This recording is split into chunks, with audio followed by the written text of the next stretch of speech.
ఓం శాంతి. ఈరోజు Murali date 8 July 2026. బాబా చెప్తున్నారు, మధురమైన పిల్లలు, ఈ సభలో బాహ్యముఖులై కూర్చోరాదు. తండ్రి స్మృతిలో ఉండాలి. బంధుమిత్రులు, వ్యాపారం మొదలైన వాటిని స్మృతి చేసినట్లయితే వాయుమండలంలో విఘ్నాలు ఏర్పడతాయి. ప్రశ్న: మనుషులు చేయలేని మీ ఆత్మిక డ్రిల్లోని విశేషత ఏది? జవాబు: మీ ఆత్మిక డ్రిల్ బుద్ధికి సంబంధించింది.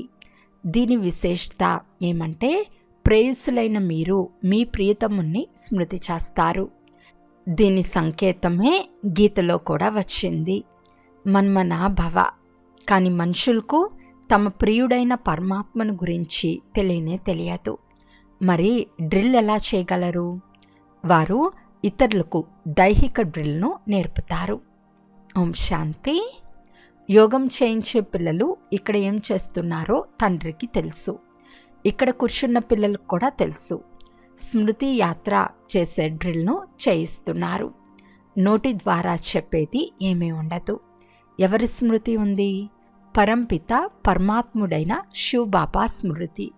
వారి స్మృతిలో ఉండటం వలన మనలో ఏ వికర్మలున్నాయో అవన్నీ భస్మైపోతాయి. ఎవరెంత స్మృతి డ్రిల్లో ఉంటారో అంత వికర్మాచితులుగా అవుతారు. ఇది ఆత్మ చేసే డ్రిల్, శరీరంతో చేసే డ్రిల్ కాదు. భారతదేశంలో ఏ డ్రిల్ నేర్పుతున్నారో అవన్నీ దేహ సంబంధమైన డ్రిల్లు. ఇది ఆత్మిక డ్రిల్. ఈ ఆత్మిక డ్రిల్ చేయటం పిల్లలైన మీకు తప్ప మరెవ్వరికీ తెలియదు. ఆత్మిక డ్రిల్కు సంకేతం గీతలో కూడా ఉంది. భగవాను వాచ లేక భగవంతుని పిల్లల వాచ కూడా అయ్యింది. మీరిప్పుడు భగవంతుడైన శివబాబాకు సంతానంగా అయ్యారు కదా. నన్నొక్కరినే స్మృతి చేయండి అని పిల్లలకు ఆజ్ఞ లభించింది. తండ్రి కూడా డ్రిల్ నేర్పిస్తారు. పిల్లలు కూడా ఇదే డ్రిల్ నేర్పిస్తారు. కల్పక్రితం కూడా తండ్రినైనా నన్ను స్మృతి చేయండి అని తండ్రి చెప్పారు. ఇందులో క్షణక్షణం చెప్పవలసిన అవసరం లేదు, అయినా చెప్పవలసి వస్తుంది. ఇక్కడ కూర్చుని ఎవరైనా తమ బంధుమిత్రులను, వ్యాపారం మొదలైన వాటిని స్మృతి చేస్తూ ఉంటే వాయుమండలంలో విఘ్నాలను కలగచేస్తారు. తండ్రి చెప్తారు, ఇక్కడ మీరు ఎలా స్మృతిలో కూర్చుని ఉన్నారో అలాగే నడుస్తూ తిరుగుతూ కర్మ చేస్తూ స్మృతిలో ఉండాలి. ఉదాహరణకి ప్రేయసి ప్రియులు ఒకరినొకరు స్మృతి చేసుకుంటారు కదా, వారిది దేహ సంబంధమైన స్మృతి, మీది ఆత్మిక స్మృతి. ఆత్మలు భక్తి మార్గంలో కూడా ప్రియతముడైన పరంపిత పరమాత్మకు ప్రేయస్సులుగా ఉంటారు. కానీ ప్రియతముడు అంటే ఎవరో తెలియదు, తమ ఆత్మను గురించి కూడా తెలియదు. ఇప్పుడు ప్రియతముడైన తండ్రి వచ్చి ఉన్నారు. భక్తి మార్గం నుండి ఆత్మలు ప్రేయస్సులుగా అయ్యారు. ఇది ఆత్మ పరమాత్మల విషయం. ప్రేయస్సులైన మీరు ప్రియతమునైన నన్ను తండ్రి రండి, మీరు వచ్చి మమ్మల్ని దుఃఖం నుండి విముక్తులుగా చేసి మీ చేతలో శాంతిధామంలోకి తీసుకెళ్ళండి పిలుస్తారని తండ్రి పిల్లల సన్ముఖంలో కూర్చుని చెప్తున్నారు. ఇప్పుడు ఈ దుఃఖధామం మృత్యులోకం వినాశనం అవ్వనున్నదని మీకు తెలుసు. అమర్లోకం జిందాబాద్, మృత్యులోకం ముర్దాబాద్. ఇప్పుడు మీరు బ్రాహ్మణ పిల్లలుగా అయ్యారు. మీలో కూడా నెంబర్ వార్ పురుషార్థానుసారంగా ఉన్నారు. ఇప్పుడు మనం నరకవాసుల నుండి 21 జన్మలకు స్వర్గవాసులుగా అవుతామని పిల్లలైన మీకు పూర్తిగా నిశ్చయం ఉండాలి. ఎవరైనా మరణించినట్లయితే స్వర్గస్థులయ్యారని అంటారు. కానీ ఎంత సమయం కొరకు స్వర్గవాసులుగా అవుతారో ఎవరికీ తెలియదు. మీరిప్పుడు స్వర్గవాసులుగా అయ్యేందుకు పురుషార్థం చేస్తున్నారు. ఈ విషయాన్ని నిశ్చయం చేయించేదెవరు? వారు గీతా భగవానుడు. కానీ వారు ఒక్క నిరాకారుడే. నిరాకారుడే. వారు ఎలా ఇక్కడికి వచ్చి నేర్పిస్తారని మనుషులు భావిస్తారు. తండ్రిని గురించి తెలియని కారణంగా డ్రామానుసారం పొరపాటుగా కృష్ణుని పేరు వేసేశారు. కృష్ణుడు మరియు శివుని సంబంధం ఈ సమయంలో సమీపంగా ఉంది. శివ జయంతి సంగం యుగంలో జరుగుతోంది. మళ్ళీ రేపు కృష్ణ జయంతి జరుగుతుంది. శివ జయంతి రాత్రి వేళలో జరుగుతుంది. కృష్ణ జయంతి ఉదయమే జరుగుతుంది. దానినే ప్రభాతము అని అంటారు. ఎప్పుడు శివరాత్రి పూర్తి అవుతుందో అప్పుడు మళ్ళీ కృష్ణ జయంతి జరుగుతుంది. ఈ విషయాలను పిల్లలు మాత్రమే అర్థం చేసుకోగలరు. ఇక్కడ సభలో ఏ బాహ్యముఖులు ఉండరాదని, తండ్రి స్మృతిలో ఉండాలని నియమం ఉంది. ఓ పతిత పావన రండి, వచ్చి పావనంగా చేయండి అని మనుషులు పిలుస్తారు. కానీ డ్రామానుసారం రాతి బుద్ధి కలవారు ఏమీ అర్థం చేసుకోరు. ఒకవేళ తెలుసుకున్నట్లయితే ఇతరులకు తెలిపేవారు. ఇప్పుడు ఇది కలియుగ అంతిమ సమయం, మళ్ళీ ఎప్పుడైతే తండ్రి వస్తారో అప్పుడు అది ప్రారంభమవుతుందని కూడా వారికి తెలియదు. మనుషులు పూర్తి ఘోర అంధకారంలో ఉన్నారు. కలియుగం ఇంకా 40,000 సంవత్సరాలుందని భావిస్తారు. హద్దులోని తండ్రి పతిత పావనులుగా ఎప్పుడూ అవ్వలేరని అనంతమైన తండ్రి అర్థం చేయిస్తారు. బాపు అను పేరు చాలామందికి పెట్టేశారు. వృద్ధులను కూడా బాపూజీ లేక పితాజీ అని అంటారు. ఈ ఆత్మిక పితాశ్రీ ఒక్కరే. వారే పతిత పావనులు, జ్ఞానసాగర్లు. పావనంగా అయ్యేందుకు పిల్లలకు జ్ఞానం అవసరం. నీటిలో స్నానం చేయటం వల్ల ఎవరు పావనంగా అవ్వరు. శివబాబా ఈ తనువులో మా ముందు ప్రత్యక్షంగా ఉన్నారని మీకు తెలుసు. బ్రహ్మ ద్వారా బ్రాహ్మణులకు రాజయోగాన్ని నేర్పిస్తున్నారు. వారు అర్జునునితో భగవాను వాచ అని అంటారు. బ్రాహ్మణుల పేరు గుర్తులు కూడా లేవు. బ్రహ్మ ద్వారా స్థాపన, విష్ణు ద్వారా పాలన అని మహిమ చేయబడింది. స్థాపన బ్రహ్మ ద్వారానే చేస్తారు, విష్ణు శంకరుల ద్వారా కాదు. పిల్లలైన మీకిప్పుడు ఈ జ్ఞానం లభించింది. తండ్రి ఇక్కడకు రావాల్సి వస్తుంది. వాపస్ ఏ ఆత్మ వెళ్ళలేదు. ఎవరు వచ్చినా వారంతా సతో రజో తమో స్థితులను తప్పకుండా దాటాల్సిందే. కృష్ణుడు కూడా పూర్తి 84 జన్మలు తీసుకుంటారు. పూర్తి 5,000 సంవత్సరాలు పాత్రను అభినయించరు. ఆత్మ గర్భంలో ఉన్నప్పుడు కూడా జన్మ ఉన్నట్లే కదా. కృష్ణుని ఆత్మ ఎప్పుడు సత్యుగంలో వస్తుందో అనగా గర్భంలో ప్రవేశిస్తుందో అప్పటి నుండి 5,000 సంవత్సరాల్లో 84 జన్మల పాత్రను అభినయించాలి. శివ జయంతిని ఆచరిస్తున్నారు అంటే ఇతనిలో వారు కూర్చుని ఉన్నారు కదా. కృష్ణుని ఆత్మ కూడా గర్భంలో వచ్చినప్పుడు చైతన్యం కలిగింది. ఆ సమయం నుండి 5,000 సంవత్సరాల లెక్కాచారం ప్రారంభమవుతుంది. ఒకవేళ ఎక్కువ తక్కువ అయినట్లయితే 5,000 సంవత్సరాల్లో తగ్గిపోతుంది. ఇవి చాలా సూక్ష్మంగా అర్థం చేసుకోవాల్సిన విషయాలు. కృష్ణుని ఆత్మ మళ్ళీ శ్రీకృష్ణునిగా అయ్యేందుకు జ్ఞానం తీసుకుంటూ ఉందని పిల్లలైన మీకు తెలుసు. మీరు కూడా కంసపురం నుండి కృష్ణపురికి వెళ్తారు. ఈ విషయాలు తండ్రి పిల్లలకు అర్థం చేయిస్తున్నారు. మాయ చాలా శక్తిశాలి, మంచి మహారథులను కూడా ఓడిస్తుందని తండ్రి చెప్తారు. జ్ఞానం తీసుకుంటూ ఎక్కడో గ్రహచారం కూర్చుంటుంది. ఆశ్చర్యకరంగా నా వారుగా అవుతారు. అందరికీ చెప్తారు. అహో మాయ, మళ్ళీ పారిపోతారు. సంపాదనలో గ్రహచారం కూర్చుంటుంది. అందరికీ రాహుగ్రహణం పట్టి ఉంది. ఇప్పుడు మీపై బృహస్పతి దశ కూర్చుంది. మళ్ళీ నడుస్తూ కొందరిపై రాహుగ్రహణం కూర్చుంటుంది. అందుకే ఈ ప్రపంచంలో మహాన్ మూర్ఖులను చూడాలి అంటే ఇక్కడే చూడండి అని చెప్తారు. మేము తండ్రి నుండి సదా సుఖ వారసత్వం తీసుకుంటున్నామని మీ ఆత్మ చెప్తుంది. బాబా, క్రిందటి కల్పంలో కూడా మీ నుండి ఈ వారసత్వాన్ని తీసుకున్నాము. ఇప్పుడు మళ్ళీ తండ్రి వద్దకు వచ్చాము.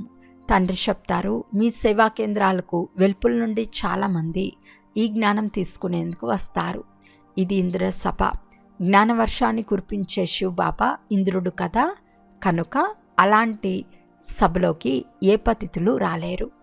జ్ఞాన పండాలుగా అయిన బ్రాహ్మణీలు ఏ వికారులను జతలో తీసుకుని రాకూడదని వారికి తెలిపించబడుతుంది. లేనిచో ఇరువురు బాధ్యులు అవుతారు. ఏ వికారులనైనా జతలో తీసుకువస్తే ఆ బ్రాహ్మణీలపై చాలా పెద్ద బాధ్యత ఉంది. మానసరోవరంలో స్నానం చేయటం వలన దేవకన్యలుగా అవుతారని అంటారు. వాస్తవానికి ఇది జ్ఞాన మానసరోవరం. తండ్రి మనుష్య తనువులో వచ్చి జ్ఞానవర్షాన్ని కురిపిస్తారు. వారు జ్ఞానసాగరులు కదా. మీరు నదులు కూడా అయ్యారు, సరోవరం కూడా అయ్యారు. జ్ఞానసాగరులు ఇతనిలో కూర్చుని పిల్లలను స్వర్గానికి వెళ్ళేందుకు యోగ్యులుగా చేస్తారు. స్వర్గంలో శ్రీ లక్ష్మీనారాయణ రాజ్యం ఉంటుంది. ఇది ప్రవృత్తి మార్గంలోని ముఖ్య లక్ష్యం. మేము ఇరువురము జ్ఞానచిత్పై కూర్చుని ఈ లక్ష్మీనారాయణులుగా అవుతామని అంటారు. ఉన్నత పదవిని పొందాలి కదా. అర్ధకల్పం ఆత్మలు తప్పిస్తూ ఉంటారు. బాబా మీరు రండి, వచ్చి మాకు రాజయోగాన్ని నేర్పించి పావనంగా చేయమని అంటారు. తండ్రి వచ్చి సూచననిస్తారు. దేవీ దేవతలను ఒప్పుకునే భారతీయులు తప్పకుండా 84 జన్మలు తీసుకుంటారు. తండ్రి వచ్చి 3 ధర్మాలను ఎలా స్థాపన చేస్తారో, ఎవరు దేవీ దేవతల భక్తులై ఉంటారో వారికి ప్రయత్నం చేసి అర్థం చేయించండి. బ్రాహ్మణ, సూర్యవంశం, చంద్రవంశం అనే 3 ధర్మాలను తండ్రి స్థాపన చేస్తారు. అర్ధకల్పం వరకు మళ్ళీ ఏ ధర్మ స్థాపన జరగదు. తర్వాత అర్ధకల్పంలో ఎన్నో మఠాలు, మార్గాలు మొదలైన అనేక ధర్మాలు స్థాపన అవుతాయి. అర్ధకల్పంలో ఒకే ధర్మం ఉంటుంది. అది కూడా సంగం యుగంలో భవిష్యత్తు కొరకు రాజధానిని తండ్రి స్థాపిస్తారు. వారందరూ పురాతన ప్రపంచంలోనే తమ ధర్మాలను స్థాపన చేస్తారు. ఇక్కడ తండ్రి అర్ధకల్పం కొరకు ఏకధర్మ స్థాపన చేస్తారు. ఇతరులకు ఈ శక్తి లేదు. తండ్రి మిమ్మల్ని తన వారిగా చేసుకుని సూర్య చంద్ర వంశాలను స్థాపన చేసి మిగిలిన అన్ని ధర్మాలను వినాశనం చేయిస్తారు. ఆత్మలన్నీ శాంతిధామానికి వెళ్ళిపోతాయి. మీరు సుఖంలోకి వస్తారు. ఆ సమయంలో భగవంతుని స్మృతి చేసేందుకు అక్కడ ఏ దుఃఖము ఉండదు. ఈ జ్ఞానం కూడా మీ బుద్ధిలో ఉంది. జ్ఞానసాగరులైన తండ్రియే ఈ జ్ఞానాన్ని ఇస్తున్నారని మీకు తెలుసు. సాగరం అయితే ఒక్కటే. మీరు స్వయాన్ని సాగరమని చెప్పుకోలేరు. మీరు వారికి సహయోగులుగా అవుతారు. కనుక మీకు జ్ఞాన గంగలు అనే పేరు ఉంది. మిగిలినవన్నీ నీటి నదులు. సాగరుని పిల్లలైన మీరు కామచిత్పై కూర్చుని కాలి మరణించారు అనగా పతితులుగా అయ్యారని, ఇప్పుడు మళ్ళీ నన్ను స్మృతి చేసినట్లయితే పావనంగా అవుతారని తండ్రి చెప్తున్నారు. ఈ సృష్టి చక్రం 5000 సంవత్సరాలది. ఇది కూడా ఎవరికి తెలియదు. సృష్టి చక్రం పూర్తి 4 భాగాలుగా ఉంది. 4 యుగాలున్నాయి కదా. ఈ సంగం యుగం కళ్యాణకారి యుగం. కుంభమేళా అని అంటారు కదా. మేళాను కుంభము అని అంటారు. నది వచ్చి సాగరంలో కలుస్తుంది. ఆత్మ వచ్చి పరమాత్మతో కలుసుకుంటుంది. దీనినే కుంభమని అంటారు. ఆత్మ పరమాత్మల మేళా కూడా మీరు చూస్తారు. మీరు పరస్పరంలో కలుస్తారు, సెమినార్లు చేస్తారు. దాన్ని కుంభమని అనరు. సాగరము తన స్థానంలోనే ఉంటుంది. ఈ తనువులో వారున్నారు కదా. ఎక్కడ ఇతని తనువు ఉంటుందో అక్కడ జ్ఞానసాగరుడు ఉంటాడు. జ్ఞానగంగలైన మీరు పరస్పరంలో కలుస్తారు. నదులు చిన్నవి పెద్దవి ఉంటాయి కదా. అక్కడ స్నానం చేసేందుకు వాటి వద్దకు వెళ్తారు. గంగా, యమున, సరస్వతి మొదలైనవి ఉండనే ఉన్నాయి. యమునా నది తీరంలో ఉన్న ఢిల్లీ స్వర్గం. కృష్ణపురం అయితే ఉంటుంది. ఢిల్లీ దైవీ రాజ్యం ఉండేదని అంటారు. అప్పుడు లక్ష్మీనారాయణ రాజ్యం ఉండేది. అంతేకాని కృష్ణుని రాజ్యం ఉండేది కాదు. రాధాకృష్ణులకు వివాహమైనప్పుడు రాజ్యం చేయగలరు. ఇప్పుడు మీరు ఎంతో సంతోషంగా ఉన్నారు. మాయా తుఫాన్లు చాలా వస్తాయి. ఇది అనంతమైన బాక్సింగ్. ప్రతి ఒక్కరికి 5 వికారాలతో యుద్ధం జరుగుతుంది. తండ్రిని నిరంతరం స్మృతి చేయాలని మనం అనుకుంటాము. మాయ మన యోగాన్ని ఎగరగొట్టేస్తుంది. పరమాత్మ తన వైపు ఆకర్షిస్తారు, మాయ తన వైపు ఆకర్షిస్తుంది అని ఒక ఆట కూడా చూపుతారు కదా. ఇలాంటి ఒక నాటకాన్ని తయారు చేశారు. ఇప్పుడు సినిమాల ఫ్యాషన్ వెలువడింది. మీరు డ్రామానుసారం ఆ సినిమా ఉదాహరణతోనే అర్థం చేయించాలి. నాటకంలో మార్పులు చేర్పులు జరుగుతాయి. ఇది తయారై ఉన్న అనాది అవినాశి డ్రామా. తయారవుతున్న డ్రామా. ఫలానా వారు మరణించారు, వారి పాత్ర అంతే ఉంది. మనమెందుకు చింతించాలి? డ్రామా కదా. శరీరాన్ని వదిలేశారు, మళ్ళీ రాలేరు. ఏడవటం వల్ల లాభమేముంది? దీని పేరే దుఃఖధామం. సత్యుగంలో మోహాజీతులైన రాజులు ఉంటారు. దీనిపై ఒక కథ కూడా ఉంది. సత్యుగంలో మోహం అనే మాటే ఉండదు. ఇక్కడైతే మనుషులకు ఎంతో మోహం ఉంది. ఎవరికైనా ఏడుపు రానట్లయితే ఏడ్చి అయినా వారిని ఏడిపిస్తారు. తద్వారా మీరు బాధపడుతున్నారని అందరూ భావించాలి, లేదంటే గ్లాని జరుగుతుందని భావిస్తారు. ఈ ఆచారాలన్నీ భారతదేశంలోనే ఉన్నాయి. భారతదేశంలోనే సుఖము, భారతదేశంలోనే చాలా దుఃఖం ఉంటుంది. భారతదేశంలోనే భగవాన్ భగవతీలు రాజ్యం చేసేవారు. విదేశీయులు పాత చిత్రాలను చాలా సంతోషంగా తీసుకుంటారు. పాత వస్తువులకు చాలా గౌరవం ఉంటుంది. అందరికన్నా పాతవారైన శివుడు ఇక్కడ వచ్చి ఉన్నారు కదా, వారిని చాలా పూజిస్తారు. ఇప్పుడు శివబాబా వచ్చారు, మీరు పూజించరు. వారు ఒకప్పుడు వచ్చి వెళ్ళారు, అందుకే వారిని పూజిస్తూ ఉంటారు. అచ్చా, మధురాతి మధురమైన అపురూపమైన పిల్లలకు మాతాపిత బాప్తాతాల ప్రియ స్మృతులు మరియు గుడ్ మార్నింగ్. ఆత్మిక పిల్లలకు ఆత్మిక తండ్రి నమస్తే. ఆత్మిక తండ్రికి ఆత్మిక పిల్లల యొక్క ప్రియ స్మృతులు మరియు నమస్తే నమస్తే నమస్తే. ధారణ కొరకు ముఖ్య సారము. ఫస్ట్ పాయింట్, డ్రామా జ్ఞానాన్ని బుద్ధిలో ఉంచుకుని నిశ్చంతులుగా అవ్వాలి. ఎలాంటి చింత చేయరాదు, ఎందుకంటే ఇది తయారవుతున్న డ్రామా అని తెలుసు, కనుక నిర్మోహులుగా అవ్వాలి. సెకండ్ పాయింట్, తండ్రి ద్వారా ఇప్పుడు బృహస్పతి దశ కూర్చుని ఉంది, కనుక రాహుగ్రహణం పట్టకుండా సంభాలన చేసుకోవాలి. ఏదైనా గ్రహచారం ఉన్నట్లయితే దాన్ని జ్ఞానధనం ద్వారా సమాప్తి చేసుకోవాలి. ఈరోజు వరదానము.